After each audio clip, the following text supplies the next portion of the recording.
School of ম্যাথের এই পর্বে তোমাদের স্বাগতম। আশা করি তোমরা সবাই ভালো আছো। এবার তোমাদের জন্য আলোচনা করব 11 নম্বর প্রশ্নটি।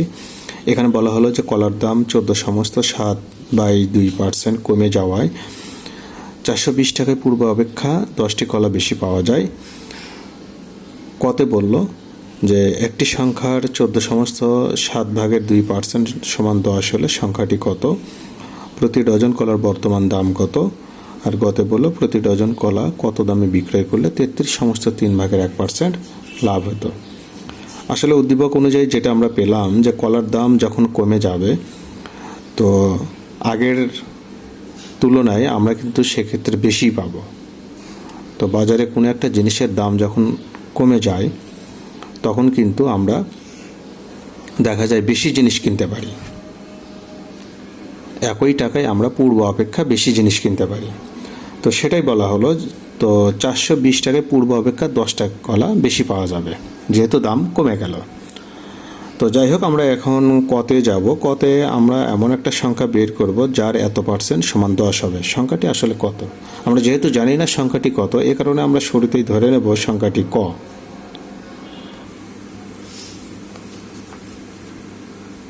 তাহলে 11 কয়ের জন্য আমরা তাহলে শুরুতে ধরে নেব, ধরি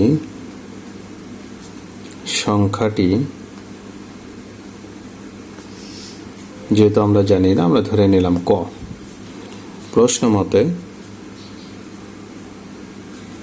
মতে ক এর 14 সমস্ত 7/2% সমান হলো 10। এটা আমাদের প্রশ্নে দেওয়াই ছিল, আমরা সেই অনুযায়ী লিখলাম।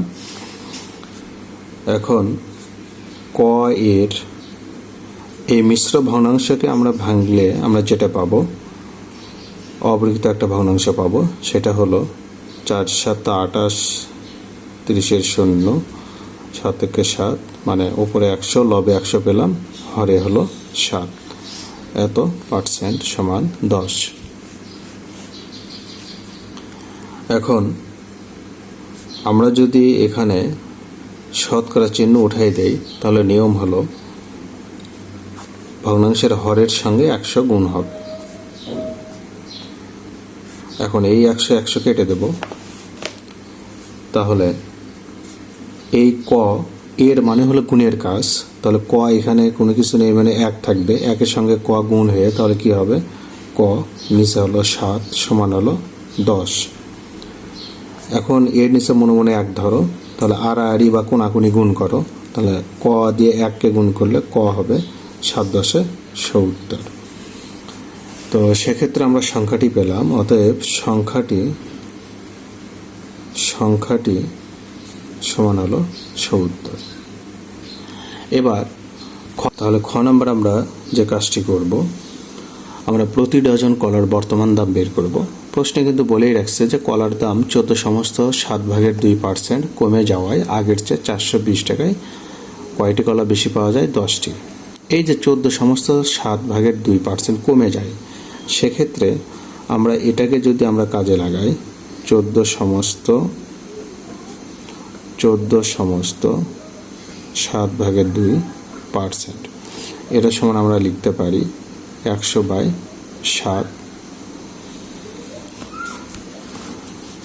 আমরা তাহলে বলবো যে কলার দাম 100 টাকায় কমে 100/7 এত টাকা। কলার দাম 1 টাকায় কমে, তার মানে কি হবে, 7 × 100 হবে। আর কলার দাম ওই যে 420 টাকায় কত কমে সেটা আমরা বের করব। তাহলে 100 × 420, কাটাকাটি করলে 100 কেটে যাবে, 7 দিয়ে যদি কাটা হয় তাহলে 6 7 42, 60 টাকা।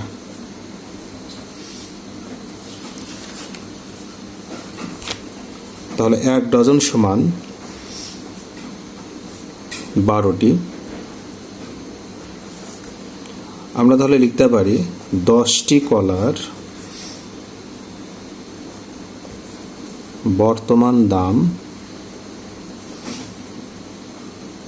দাম হলো 60 টাকা। তো 420 টাকায় আমরা যে 60 টাকা পেলাম, তাহলে কিন্তু এই 60 টাকা এটাই কিন্তু 10টি কলার বর্তমান দাম হবে। যেহেতু প্রশ্নে আমাদের বললো যে 10টি কলা বেশি পাওয়া যায়, তাহলে ওই 10টা কলার দামই কিন্তু 60 টাকা হবে। তো আমরা যদি এখানে একটি কলার হিসাব করি তাহলে কম হবে, কম মানে ভাগ। আর প্রশ্নে বললো প্রতি ডজন কলা, তার মানে কি 12টি কলার বর্তমান দাম কত? তাহলে 60 গুণন 12 10, 6 12 72 টাকা। এটা প্রতি ডজন কলার বর্তমান দাম পেলাম। তাহলে লিখতে পারো যে প্রতি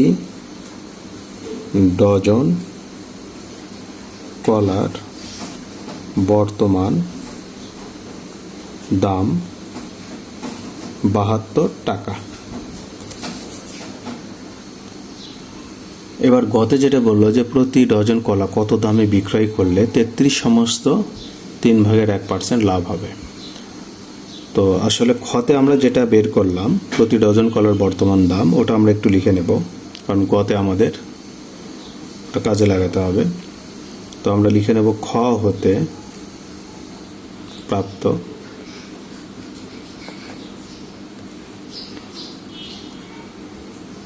প্রতি ডজন কলার দাম 72 টাকা। তাহলে 33 সমস্ত 3/1 এত পার্সেন্ট লাভে বিক্রয় মূল্য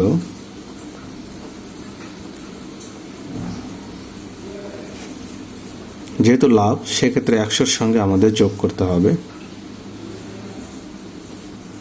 লাভ হলে যোগ হয়, ক্ষতি হলে বিয়োগ হয়।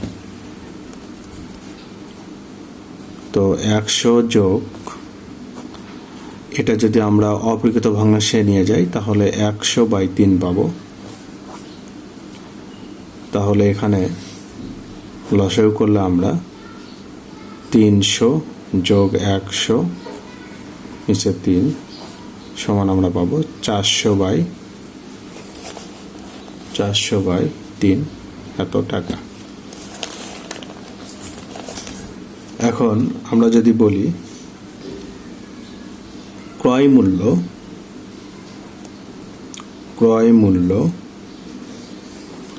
100 টাকা হলে বিক্রয় মূল্য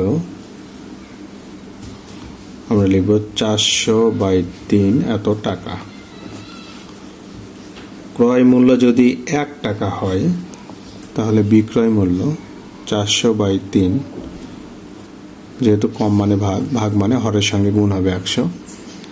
আর ক্রয় মূল্য যদি 72 টাকা হয় সেক্ষেত্রে আমরা এখানে পাবো 400 গুণন 72 ভাগ হলো 3 গুণন 100, কেটে দাও 4, 3 দিয়ে কাটলে 3 দুগুণ 6, 3 4 12। এখন 24 আর 4 গুণ করলে হবে 96 টাকা। তাহলে আমরা যেটা পেলাম প্রতি ডজন কলা 96 টাকা বিক্রয় করলে 33 সমস্ত 3/1% লাভ হতো। তো এটাই হলো আমাদের বিক্রয় মূল্য। তাহলে বিক্রয় মূল্য কত পেলাম আমরা? 96 টাকা।